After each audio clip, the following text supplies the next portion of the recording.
इकडं एक PhD झालेला मुलगा आलेला आहे, ते त्यांच्याबद्दल माहिती देतील. नाव काय तुमचं? डॉक्टर दीपक निर्मळ. निर्मळ. आणि शिक्षण? शिक्षण बीटेक मेकॅनिकल, त्याच्यानंतर PhD IIM जम्मूमधून PhD झाली supply chain and operations management. BTech कुठं केलं? बीटेक JNECला केलं संभाजीनगरमध्ये, आणि IIM कॅट थ्रू ऍडमिशन मिळालं तर 4.5 वर्ष मी PhD केली, आणि आता सिम्बिओसिस इंटरनॅशनल युनिव्हर्सिटी नाशिकला ॲज अन असिस्टंट प्रोफेसर मी काम करतो 1.5 वर्षांपासून. बरं. प्रॉपर गाव तुमचं? प्रॉपर गांधेलीचे आहे. गांधी. हा, आता सध्या मला 18 लाखाचं पॅकेज आहे.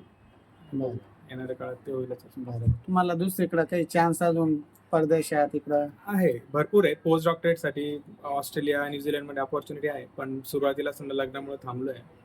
त्यामुळे बघू येणाऱ्या काळात जर असले 1-1.5 वर्ष 2 वर्ष जाऊन रिटर्न जरी येता आलं तरी येऊ शकतो. पार्टनरच्या बाबतीत काय अपेक्षा, कशी पत्नी पाहिजे? समंजस पाहिजे, परिवाराला धरून राहणारी पाहिजे, आणि ग्रॅज्युएशन झालेलं पाहिजे ऍटलिस्ट. कारण स्मार्ट असली तर नंतर बिझनेस स्वतःचा करता आला, किंवा नोकरी असली, वर्क फ्रॉम होम असलं तर बेटर आहे. तर असं आहे, समंजस पाहिजे, सगळ्यांना मिळून राहणारे. तुम्ही किती बहीण भाऊ? आम्ही 3 भाऊ आहेत, मी सगळ्यात लहान आहे.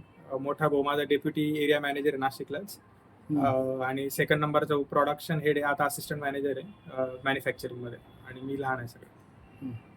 इथं संभाजीनगरला घरदार? हो, संभाजीनगरला 3 घर आहेत, आणि नाशिकला 1 आहे, आणि दुसरं अजून चालू आहे. बरं. पुन्हा मुंबई भागातले कुठले चालते ना, असं काही?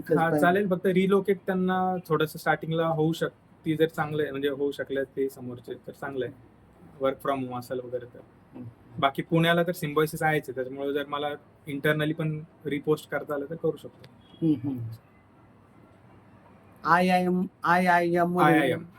इंडियन इन्स्टिट्यूट ऑफ मॅनेजमेंट, तिथून तुमचं PhD?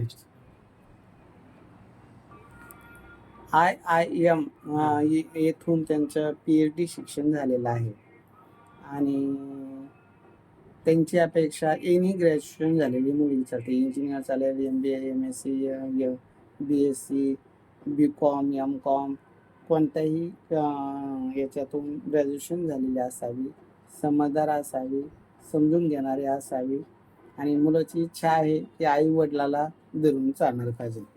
आता तुम्ही 3 भाऊ आहे, मग तुमच्या सोबत राहणार का कसं? माझ्या सोबतच राहणार.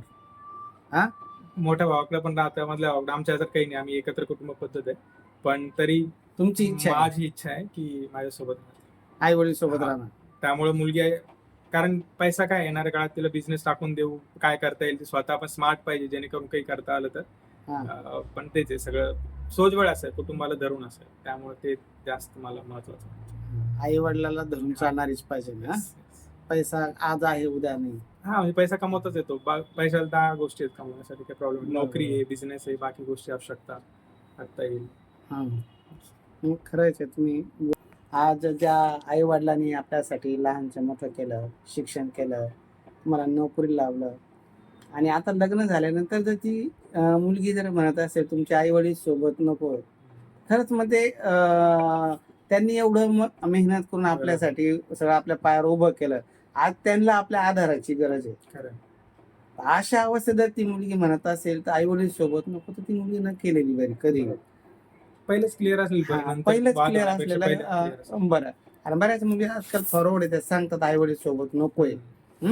आता ज्याला आवडतं त्याला चालतं समजा, पण आता तुम्हाला नाही आवडत, तुम्ही ते क्लिअर सांगा माझे आई वडील सोबत राहणार आहे, आणि आई वडिलांनी आपल्यासाठी काय नाही ते केलेलं राहतं. आणि प्रायव्हेट आणि गव्हर्नमेंटचं पण नाही. बऱ्याच जणांना वाटतं की गव्हर्नमेंट जॉब आहे. IIM मधून PhD नंतर प्रायव्हेट सुरुवातीला सिम्बॉयसिसला 2-3 वर्ष आहे, त्यानंतर मला IIT मध्ये पण प्रोफेसरशिप मिळू शकते, IIM मध्ये पण मिळू शकते. Even me side by side second PhD किंवा पोस्ट डॉक्टरेट फॉरेनला, ते पण खूप म्हणजे अपॉर्च्युनिटी खूप आहे. त्याच्यामुळे डायरेक्ट सेंट्रल गव्हर्नमेंटचं पण IIM मध्ये प्रोफेसरशिप मिळू शकते. फक्त सुरुवातच ही तर डायरेक्ट IIT ला मला प्रोफेसरशिप नाही मिळणार. सुरुवातीला थोडा अनुभव घ्यावा लागेल 3-4 वर्ष, त्याच्यानंतर मला केंद्राचे जे गव्हर्नमेंट पोस्ट आहेत प्रोफेसरच्या त्या पण मिळतात.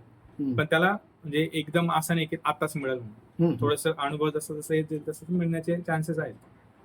तो प्रॉब्लेम नाही प्रायव्हेट गव्हर्नमेंट. तुम्ही कुठेही चेंज करून जाता.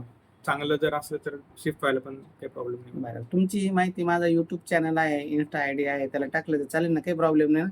ग्रुपवर टाका. नाही, तुमच्या हिशोब. युट्यूबला, इन्स्टाला तुमची प्रोफाईल गेल्यानंतर तुम्हाला चांगला रिझल्ट मिळेल. चालेल ना टाकला तर? ओके. ज्यांना यांची माहिती योग्य वाटली त्यांनी माझ्याशी संपर्क करा. माझा संपर्क नंबर आहे 9403 41 40 87. तसेच ऑफिसचा नंबर आहे 74 98 98 69 79. मुलगा समजदार आहे. या परिवाराला मी एक 5-10 वर्षापासून आमचा चांगला परिचय आहे.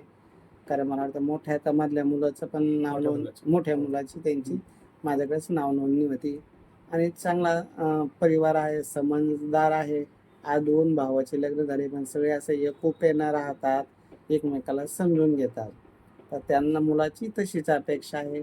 मुलीला सगळं स्वातंत्र्य आहे. तिला नोकरी करायची नोकरी करू शकते, तिला बिझनेस करायचा बिझनेस करू शकते. फक्त आपल्या आई-वडिलांचा आदर करणारी असावी.